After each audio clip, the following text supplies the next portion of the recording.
Ils sont déjà installés dans ce studio à ma droite, comme Jésus, à la droite du Père. Laurent Roland Toniques, bonjour. Oui, bonjour, amis téléspectateurs internet, bonjour. À ma gauche, c'est Oumar Alianjou. Oumar Alianjou, bonjour. Bonjour Maurice, bonjour à tous. Alors, encore une autre affaire, Laurent Roland Toniques, Oumar Alianjou. On apprend qu'il y a eu une falsification de signature de l'autre côté de la préfecture de Cotonou. Et le préfet a été donc écouté, des personnes ont été interpellées, on ne le dira jamais assez. Oui, lutte contre la corruption, lutte contre la fraude, mais le mal persiste. Laurent Roland Toniques. Je rappelle ce matin encore, comme j'ai l'habitude de le dire, peut-être que les gens se lasseront de mes côtés. Le vrai problème, ce n'est pas les dirigeants, c'est le cadre béninois, c'est les fonctionnaires béninois. On a tout fait, et j'insiste sur le fait que parfois ça dérange les gens, on a tout fait de jeter toutes les filles à Boniaï. On a tout fait, j'insiste sur le fait que on a tout fait de jeter toutes les pierres à Boniaï. Boniaï n'était pas le problème. Le véritable problème de ce pays, le Bénin, notre pays, le Bénin, c'est les cadres. C'est les cadres, c'est les fonctionnaires. C'est vous et moi en réalité. Bon, c'est vrai que nous-mêmes, nous n'avons pas notre responsabilité là-dedans, mais le véritable problème du Bénin, corruption, mauvaise gouvernance, mauvais comportement de l'administration, ce n'est pas les dirigeants pour autant. Donc, je le dis, j'insiste encore sur le fait qu'on a tout fait de penser en 2016 que tous les problèmes du Bénin, c'était Boniaï. Ce n'était pas Boniaï. Boniaï a sa responsabilité en tant que gouverneur, chef de l'État.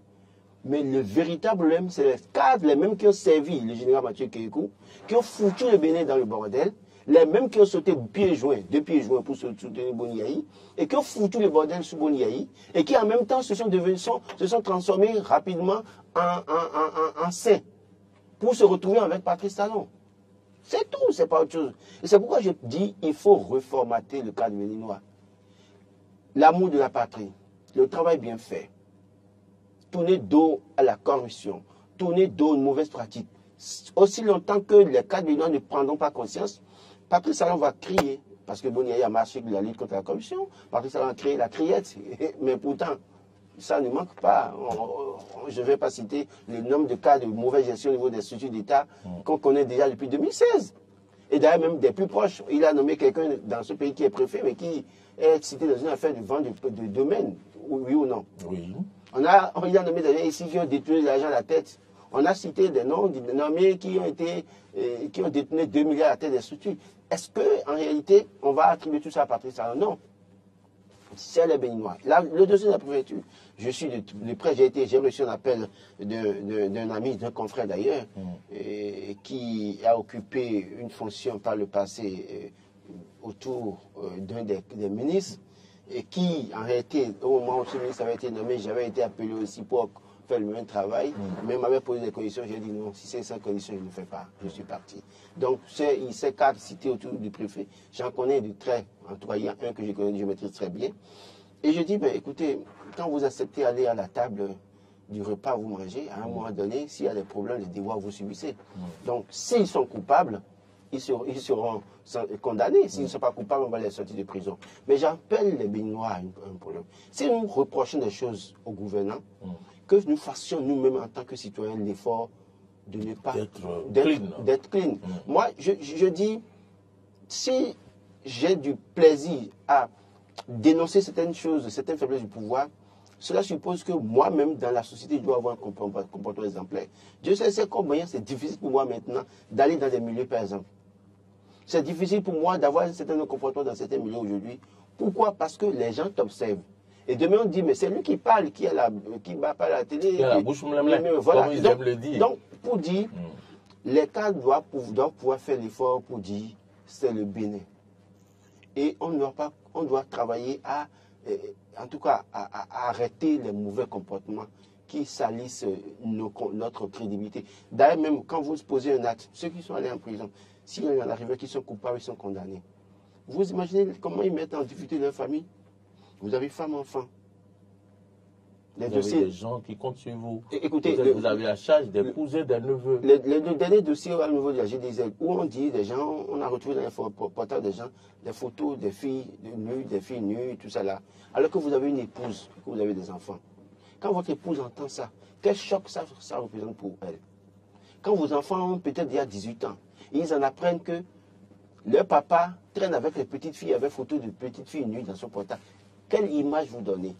Et quelle image, est-ce que l'enfant n'a pu avoir le courage de parler devant ses camarades? Oh, ton papa là, tu veux parler de quoi ici?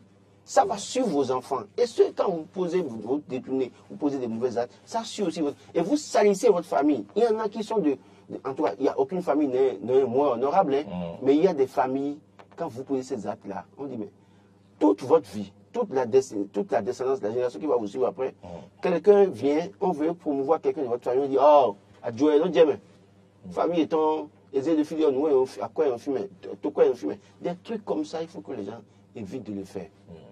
Très bien. Alors, moi, allez, je me retourne vers vous. Récemment, le président a décidé de faire une augmentation salariale à tous les fonctionnaires selon un taux proportionnel en fonction de ce que chacun gagne. Mais apparemment, ça n'a pas permis à donc, comment dire, faire disparaître les mauvaises pratiques. Et là encore, on nous parle de falsification de signature et puis ça fait que les gens doivent laisser ce qu'ils ont à faire dans leur bureau pour aller se faire écouter ou pour aller s'asseoir en prison. Quel regard vous portez-vous sur cette situation qui, malgré tous les efforts faits, ne change rien véritablement? Nos compatriotes ne sont pas prêts à laisser tomber les mauvaises pratiques dans les administrations. Et mon regard ce matin est pratiquement le même que presque tous les Béninois. La corruption, les malversations, les détournements, les mauvaises pratiques. On constate que la vermine est bien enracinée. Et c'est pratiquement enraciné dans nos gènes, dans les gènes, je vais dire, de certains de nos compatriotes, de hauts cadres et tout.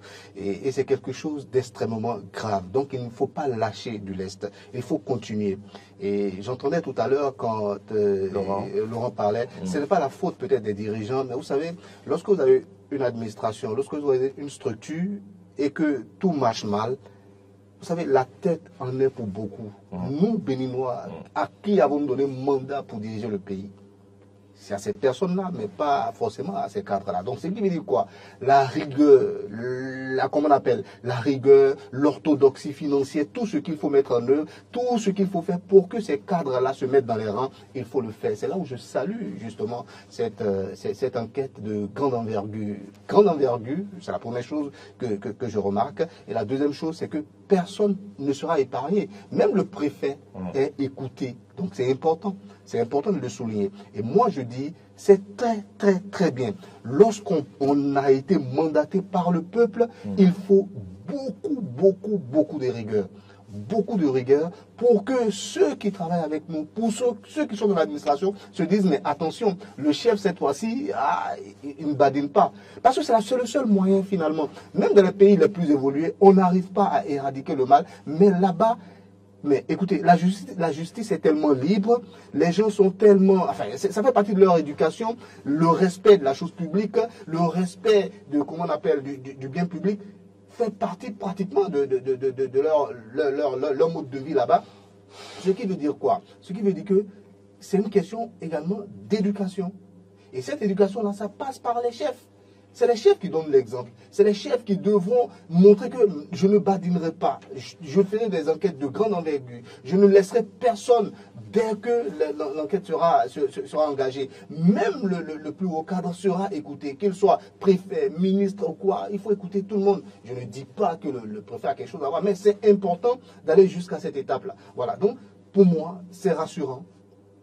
Et tous les régimes qui devront se succéder au Bénin devront avoir cette même rigueur-là. Cette même rigueur-là. Dès qu'il y a une affaire, on ne laisse personne. Enquête de grande envergure. Regardez un peu comment ça a été fait. Tous les mises en cause ont été évacués de là-bas. Ils ont été, comment on appelle, redéployés dans d'autres administrations pour permettre quoi? Pour permettre que l'enquête se fasse dans de bonnes conditions. Il ne faut pas laisser les gens là détruire. Ils vont peut-être se mettre, voilà, ils vont détruire les preuves, voilà, cacher les traces. Donc il faut faire très attention. Faire l'enquête comme cela se doit. Moi, je salue vraiment cela. Il faut continuer.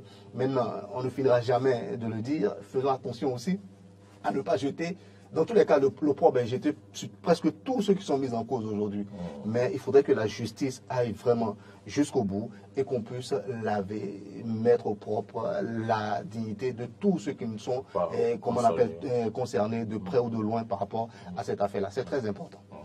Très bien. Laurent Roland-Toniquet, je ne sais pas si vous avez autre chose à dire à ce propos, sinon on va passer à nos sujets. Ce que j'ai à dire, c'est en fait, j'insiste sur le fait que les gouvernants montrent toujours le chemin, hein, malheureusement. Quand on regarde le régime Mathieu Kérékou, il y avait peut-être des mécanismes. Hein. On a pu voir Anna Djaïsika dans ce pays, avec toute la lutte qu'elle menait. Mais ça n'a pas... ça n'a pas dissuadé les gens. Ça n'a pas dissuadé, d'accord. Boni est arrivé avec la marche, la lutte contre la corruption. Avec un certain nombre de choses, on a pu voir que quand on a voulu interpeller les gens sur l'affaire de l'eau et autres là, c'est des cadres ou bien des députés qui se sont posés à ça. N'oublions pas ça. Et aujourd'hui, Patrice Talon qui crie la criette, malgré tout ça. C'est-à-dire que les gens n'ont pas peur. Donc, moi, je pense que les dirigeants n'ont toujours pas manqué de volonté en réalité. C'est parce que nous-mêmes, en tant que citoyens, nous n'avons pas voulu changer. Parce que même si on a des raisons de justifier qu'on voit les autres faire, on veut faire, c'est une bêtise en réalité. Parce que c'est pas parce que Jean fait que toi, Jacques, tu dois le faire. Parce que Jean peut avoir peut-être des couvertures que tu ne maîtrises pas. Mais toi, Jacques, peut-être on t'a invité à venir manger à la table. Donc tu dois faire attention et faire honneur à ta famille. Honneur à ta famille. Oui, honneur à ta famille d'abord, grande famille, mais honneur aussi à ton épouse et à tes enfants. Parce que toute sa vie, toute ta vie, ça va te suivre. Et ça suivra toute leur vie, en tout cas, tes enfants. Et ce n'est pas bien. Alors, nous irons à la une de Matin Libre. Samedi dernier, le premier marché humain a été inauguré au Mariandjou, Laurent Roland-Toniquet.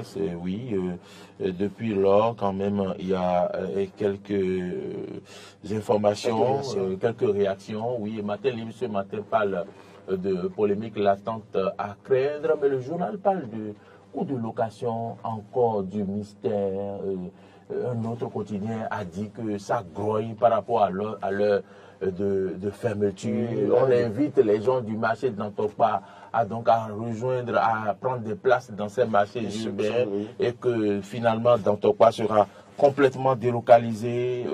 Voilà un peu les informations autour du marché. On en parle au Mariandjou. Oui, encore du mystère autour du coût, de ce que coûte l'installation pour... est-ce que c'est parce que c'est le début qu'on ne veut pas révéler le coût d'installation, ce que coûte pour chaque commerçante, ou bien qu'est-ce qui se passe encore? Oui, une chose est claire, c'est qu'on ne voit pas très clair, permettez-moi de faire cette autologie, on ne voit pas très clair encore dans tout ceci, tout ce qui a rapport avec le coût de location des hangars. On devrait dévoiler tout ça. Voilà, c'est justement l'inauguration, on doit dévoiler tout ça pour que ma cousine qui est dans le village de l'autre côté, puisse savoir que voilà, je veux intégrer un marché, voilà ce que je dois payer pour savoir comment se préparer. C'est ce qu'on a toujours dit. C'est ce qu'on a toujours dit par rapport à ce régime-là. Il y a un gros problème de communication, il y a un gros problème de transfert d'informations vers la base. C'est vraiment le problème, en tout cas, que moi je reproche le plus à ce régime-là. Donc, il faut pouvoir communiquer autour de tout ceci. Peut-être qu'on fait du bruit même pour rien et que les choses sont bien claires, mais peut-être comme les populations ne sont pas vraiment très informées, ne sont pas vraiment imprégnées de tout ce qu'il y a comme démarche à faire, voilà. Donc les gens ne sont pas informés, donc ça fait que peut-être voilà, tout le monde est là, on se dit voilà, ça va coûter, l'autre va crier là-bas, non, il paraît que c'est très cher, l'autre va dire non, c'est pas très cher, voilà. Donc vous voyez, il faut aller au créneau, dire clairement les choses, tel hangar, à tel standing, à tel endroit, à tel, voilà. Ça coûte tel prix dans cette zone-là. Donc, ainsi de suite, et communiquer autour. Qu'est-ce qu'on fait? C'est comme le nouveau marché dont on parle. On dit que, voilà, on va déloger. Mais quoi de plus normal que de vouloir faire évoluer le pays sur le plan infrastructurel? Mais c'est tellement, mais c'est quelque chose de très, très essentiel pour changer l'image d'un pays. Et nous le voyons. Depuis que le Bénin est Bénin, depuis 1960 que le Bénin est indépendant, je ne pense pas qu'un président ait pu faire autant que le président Talon. Il est rentré dans l'histoire rien qu'avec ça. Il faut le reconnaître. Mais comment est-ce que nous communiquons autour de tout ceci? Qu'est-ce que nous faisons pour que cela soit bien perçu par la population, soit bien compris? Vous voulez délocaliser le marché d'Antokpa, mais c'est une belle initiative. Mais est-ce que la bonne dame a compris les raisons pour lesquelles on veut délocaliser? Est-ce que la bonne dame comprend le fondement du fait qu'il faut changer les choses, il faut mettre les choses aux normes? On a besoin de correspondre à certains standings sur le plan international. Si on veut être un pays développé, industrialisé, il y a des critères qu'il faut remplir, il y a des cases qu'il faut remplir. Mais quand vous n'expliquez pas tout ça aux populations, ils peuvent mal comprendre. Mais moi, je suis pour qu'on localise ce marché-là, pour qu'on le fasse dans de bonnes conditions.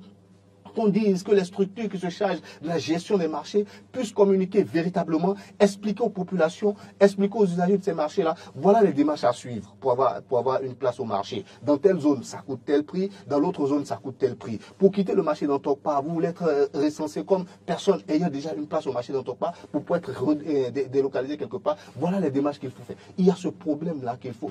Il faut aller, mais au pas de charge, c'est très important. Il faut communiquer très tôt, éviter les polémiques. Il faut tout de suite que tous ceux qui sont autour du président Talon, qui prennent les directives, qui prennent les consignes du président, aillent vraiment sur le terrain, communiquent avec les gens, rencontrer les populations, leur expliquer tout ce qu'il y a à faire. Voilà, c'est très important. Et il ne s'agit pas seulement des usagers des marchés. Il s'agit aussi de nous tous qui prenons un peu le marché d'Antokpa comme, je ne sais pas moi, un fleuron de l'économie béninoise. Non mais l'économie béninoise, il faut faire très attention. Il faut nous expliquer que, bon, en termes de standing, il y a beaucoup de choses qui manquent et expliquer à chacun que non, on ne veut pas détruire.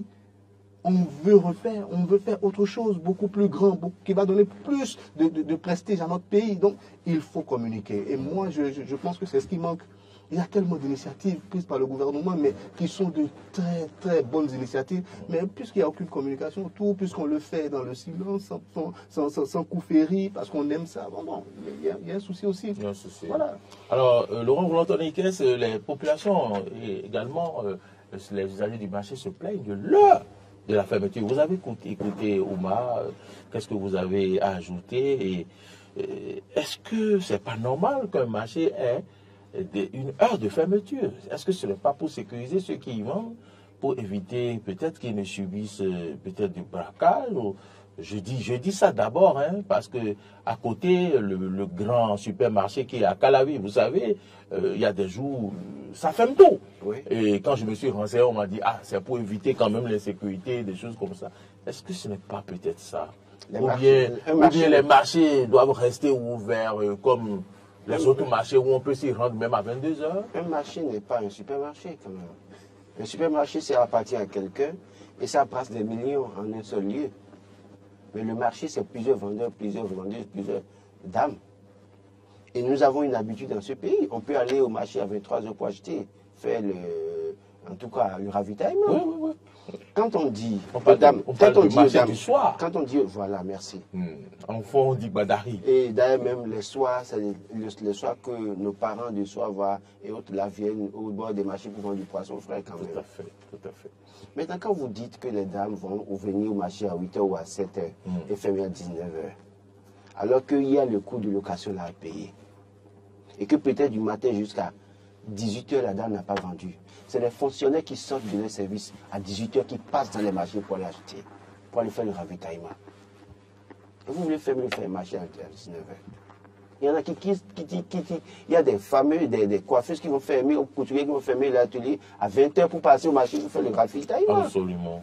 Parce que dans la journée, elle n'a pas eu le temps. Et la dame n'a pas vendu la journée. Autrement dit, à la lutte, là, on risque d'affamer les maris. Parce que les femmes ne trouveront pas. Je ne parlerai même pas des maris, je parlerai même déjà des vendeuses. Parce que si la dame ne vend pas pendant un moment, ce qu'elle vend, c'est peut-être celle qui vend tomates, oignons, créquins, tout cela, ça va pourrir. Alors, où est-ce qu'elle va trouver l'argent pour payer ce que vous vous demandez comme location? Et on dit que les jours fériés, il faut fermer à 16 h. Oui, c'est ce que j'ai lu. Il faut fermer les jours fériés à 16 h. Même, attendez. Donc, Le marché, je pense c'est une administration. Moi, je pense qu'il faut faire très attention. Il ne faut pas bousculer les habitudes au point. Nous avons des habitudes au Bénin. Au Bénin, c'est qu'on va au marché tous les jours. On va au marché à volo. Et d'ailleurs, même, il y a des jours où certains marchés s'animent. D'accord? Il y a des jours, certains marchés s'animent. Mais si par exemple le jour où ce marché s'anime là, ça tombe sur un jour férié, donc vous allez leur dire de fermer à 16h. Je pose une question à ceux qui ont prévu ça. Moi je crois qu'on a besoin de modernisation, d'accord, mais on n'est pas en Europe, hein, pardon. On n'est pas dans des supermarchés. On n'est pas en Europe. Oui, on n'est pas dans des supermarchés. Les supermarchés, c'est les Arméniens, les Libanais qui ont créé le truc ici, avec quelques Béninois qui ont les supermarchés. Et à cause de ce que tout le monde vient acheter chez la même personne, c'est le seul caissier, il y a plusieurs millions qui brassent. Pas ces mesures de sécurité à une certaine. D'ailleurs, même les supermarchés, même, aujourd'hui, ferment. Il y a un supermarché avant, le supermarché de Caravi dont vous parlez là, qui ferme à 23h. Supermarché du Pont, allez là-bas, ça ferme à 23h, non? En termes clairs. En termes clairs, c'est une erreur que de dire que les marchés vont fermer à 19h. Non, il faut corriger le tir à ce niveau. Alors, maintenant, parlons des marchés, oui, c'est une bonne initiative. Mais le mystère autour des locations, parce que j'ai suivi un reportage d'une radio et d'une consoeur même qui a pris par ici, et qui, dans le reportage, a même présenté une dame qui est personnelle de la santé, mais qui a réussi à avoir un stand dans le marché, et qui vend les trousseaux, les trucs de trousseaux pour bébés et autres là. Donc, à ce niveau, déjà, moi, je me suis posé des questions d'abord. Est-ce que toutes les femmes ont trouvé des places au point où je sais que quelqu'un personnel de la santé en trouve encore une place pour vendre les trucs? Encore que le code de l'éthique devrait l'interdire. En tout cas, le reportage. Si j'ai bonne mémoire, le code de l'éthique de l'administration interdit que celle qui est dans l'administration mène d'autres activités. J'ai suivi un exposé à ce propos. Oui, c'est bon. Récemment. Oui, mais en fait, ce que je dis, c'est quoi? Quand j'ai suivi la consoeur a mis le reportage sur Facebook, donc c'est sur la place publique. J'ai écouté. Et elle a donné la parole à la personne en question qui a parlé pour dire qu'elle est sage-femme ou bien médecin, mais qu'elle a sa place, tout ça là. Donc, quand on dit qu'il y a flou autour du coût de location, alors je me pose des questions en faisant une analyse croisée. Je voudrais qu'on dise clairement combien ça coûte chaque place dans chaque marché, qu'on revoie les horaires de fermeture ou d'ouverture. Nous ne sommes pas dans des supermarchés, même les supermarchés aujourd'hui ferment à 23h. En dehors de quelques supermarchés qu'on peut citer, la grande partie des supermarchés, ou bien mini-marché, ou je sais quoi là. La dame qui a mini-marché ou bien truc là, à Kadjeoula, vous l'avez jamais vu fermer à 19h. Mais pourquoi on veut fermer le marché à 19h? Pourquoi? Si la dame ne vend pas jusqu'au soir et que les fonctionnaires doivent passer par là pour prendre oignon, crin, tomate, tout ça là, donc à 19h, comme elle a déjà fermé, on a fermé le marché, la dame qui doit faire le ravitaillement ne peut pas faire le ravitaillement. Et puis, alors que l'idée, c'est permettre à ce que les gens aillent dans les marchés acheter, permettre à ces femmes dans les marchés d'avoir de l'argent pour payer les tasses et autres. Mais si vous faites ça et que les gens ferment à 19h, c'est que les femmes dans les quartiers vont développer ce commerce-là. Alors que ces personnes ne payent rien dans la caisse de l'État. En fait, c'est l'idée. L'idée de la modernisation de ces marchés, c'est de permettre à ce que les gens aillent dans les marchés pour acheter, plutôt que d'acheter dans les environs de leur maison où les gens ne payent pas des taxes. Et puis l'autre phénomène que vous ne voyez pas peut-être, c'est peut-être quand l'heure de fermeture s'approchera, la dame mettra quelques produits dans un sachet et elles vont rester autour du marché fermé pour vendre d'autres produits dont les gens justement ce dont on veut parler. Si vous fermez le marché, elles vont chercher d'autres endroits pour trouver leurs produits à certaines heures. Et il faut faire très attention. Moi, je dis, ne bousculons pas complètement nos habitudes. Je reviens sur les propos un tout petit peu de Laurent, juste pour donner un exemple. Toutes ces personnes-là qui prennent des décisions, ils ont des grands-mères, ils ont des gens, ils ont vécu dans la société béninoise et très tôt le matin, nos mamans qui étaient des commerçantes, en tout cas moi, ma mère, moi, ma grand-mère, les gens qui sont commerçants, mais c'est très tôt le matin qu'elles se réveillent. Oui. Très tôt le matin, peut-être parce qu'elle a Sakété et que le marché d'Adjoum, c'est là où elle doit aller aujourd'hui. Voilà, c'est pas juste d'à côté. Donc elle se lève très tôt. Déjà à 3 h du matin, elle est sur pied, elle fait ce qu'elle doit faire pour son mari, pour la maisonnée et tout. Et pas. Et elle va très tôt au marché, peut-être elle sera au marché là-bas à 6 h du matin. C'est nos habitudes, c'est notre mode de vie, ça. Donc il faut faire très attention à ces choses-là. Je suis d'accord qu'on mette beaucoup de sécurité autour de ces marchés-là, parce que plus on se modernise, plus on sera peut-être sujet à de l'insécurité, parce que bon, vous voyez, quand un pays est très industrialisé, vous voyez, très moderne, les gens qui sont beaucoup plus dans l'obscurantisme, dans des doctrines un peu bizarres, vont venir pour, voilà, donc pour essayer de déstabiliser le pays. Donc il faut faire très attention, je suis d'accord pour la sécurité, mais surveiller peut-être un peu plus à certaines heures, être rigoureux pour permettre l'entrée, au niveau des entrées des marchés à certaines heures, mais fermer complètement. Non, c'est vrai aussi que dans nos habitudes, il faut le reconnaître. Sécurité, on peut renforcer la sécurité, renforcer la sécurité autour de ces marchés-là. À partir de 19, c'est peut-être le moment, permettez, Laurent, c'est peut-être le moment de remettre à l'ordre, comment on appelle, de remettre au goût du jour ces histoires de police municipale, voilà, et tout ça, et mettre ces personnes-là autour. Et l'autre chose que je veux dire aussi, c'est vrai aussi, lorsqu'on grogne, il faut faire très attention. Dans nos habitudes aussi, on ne reste pas, il n'y a pas de marché ouvert 24 heures sur 24 non plus. Hein. Non, mais on n'a pas dit. Voilà. Donc, il faut faire très attention aussi lorsqu'on grogne. Il faudrait qu'à une certaine heure quand même, qu'on puisse dire, ok, c'est déjà fini. Que vous pouvez, même les marchés de la campagne. Il y a des marchés de nuit. Oui, il y a des marchés de nuit. Qui s'ouvrent à 18h. Comme pas le marché à 2h. Est-ce que vous connaissez le marché Colombo? Mais vous savez ce qui va se passer bientôt? Si ils ne revoient pas leur fichier là, vous allez voir que ceux qui ont des boutiques, maisons dans la zone qui ont des boutiques, les dames iront louer ces boutiques-là. Justement. Et qu'on se va vendre. Et le marché sera vide. Et c'est un en tout cas, nous attirons l'attention des responsables de la directrice du marché sur les aspects. Les analystes politiques ont apporté leur contribution. C'est pour vous réveiller davantage, pour attirer votre attention sur des éléments forcément dont vous n'avez pas conscience pour le moment. Et nous allons finir. Laurent, il y a un autre phénomène. Ouma, il y a un autre phénomène. Au marché d'Antokpa, j'avais effectué une enquête où une seule personne peut acheter plusieurs places et revendre à d'autres. Est-ce que nous n'allons pas appeler également les gens à veiller à cela? Non, je crois que la place qui coûte 15 000, la dame achète 10 places et revend à 100 000 même à une personne. Oui, c'est une enquête que nous avions effectuée il y a quelques années dans le marché d'Antokpa. Non, c'est prévu que ça n'aura pas lieu. Je crois que le gouvernement a déjà réglé ce problème pour dire que les places seront vendues exclusivement à ces personnes qui veulent vraiment s'installer dans le marché. Donc, quand vous allez demander une place, on s'assure que c'est vous-même qui voulez vendre. D'accord. C'est pour ça que j'évoquais la question de cette dame. C'est cité dans un reportage pour dire véritablement, est-ce que c'est elle-même qui viendra dans le marché? Non, elle viendra certainement, elle va engager des gens. Donc, il faut faire attention sur le fait que ce soit vraiment les bonnes dames qui prennent des places dans les marchés pour vendre. Ce serait bien pour nous. Parce que ces dames ont assez longtemps attendu, mais ça a pris du temps. Mais même si ça a pris du temps aujourd'hui, il faut que justice soit faite pour que ces personnes retrouvent le place. C'est très important. Oui, ce que je veux ajouter, c'est vrai. C'est comme on l'a dit tantôt, il y a des structures qui sont mises en place pour lutter contre la corruption, pour lutter contre les mauvaises pratiques, mais cela n'empêche pas les gens quand même de le faire. Donc il faut rester vigilant, parce qu'il y a des gens qui sont là, et c'est ça en fait qu'ils attendent là. C'est des commerçants très véreux, des gens qui veulent, c'est-à-dire qui sont attirés juste par l'appât du gain, ils sont là, ils veulent gagner de l'argent. C'est tout leur problème. Donc c'est là où il faut être très vigilant. Il faut être très vigilant. Que ce soit les personnes qui ont été recensées au départ dans ces marchés-là, qu'ils soient d'abord réinstallés. Et maintenant, s'il y a de la place, on va voir combien est-ce qu'on peut attribuer les places. Toujours dans la clarté, toujours dans le sens de vouloir montrer que tout se fait de manière normale. C'est très important. Si on ne communique pas, si on ne fait pas la lumière autour de tous ces petits détails, de tous ces petits aspects, il y aura toujours de la grogne. Les gens ne comprendront pas le bien fondé des choses. Et ça, c'est mauvais. Mais je crois que quelques mois après, il faut faire un bilan à mi-parcours, un contrôle, parce qu'il est arrivé parfois dans ces marchés où la même dame vient pour dire j'ai besoin de stands, 2 étals, et puis après elle installe quelques produits ici, quelques produits de l'autre côté, mais en fait en réalité elle ne veut pas utiliser les deux. Elle commence par les deux, et après elle cède l'autre partie à une autre personne. Et à double tarif, ça lui permet de payer son loyer là-bas.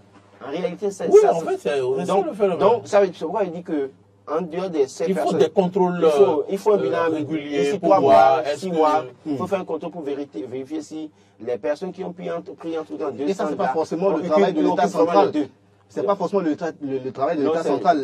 Voilà, l'agence qui est créée, mais également comment on appelle les élus locaux, voilà, tout ce qui a. Il y a un bureau permanent. Les gens réagissent vraiment. Il ne faut pas attendre que ce soit le président Talon ou le ministre à chaque fois qui agisse. Peut être complice.